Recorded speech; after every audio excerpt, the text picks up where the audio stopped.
Katie, using an underwater camera, the Sewage and Water Board found a car submerged in the covered part of this canal, along with a pile of other debris that could be blocking drainage. But that's just one of many different things that affected the flooding on July 10th.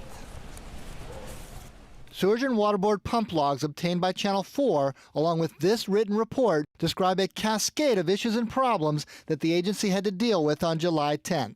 That included up to 8 inches of rain in places and a number of lightning strikes that tripped breakers and knocked out drainage pumps. But one of the biggest new revelations by the utility is that lightning also disabled freshwater pumps from the main plant, sparking emergency deployment of one of the 2 new water towers. At an earlier City Council briefing, Sewage and Water Board Director Ghassan Korban talked about lightning damage, but did not mention the successful deployment of the water tower to maintain water pressure. Well, we had 4 pumps operating and managing the early part of the rain event, and lightning did strike and took 2 of our pumps out. Another rarely seen issue that contributed to street flooding was the overtopping of canals, as you can see here along the Lafitte Greenway.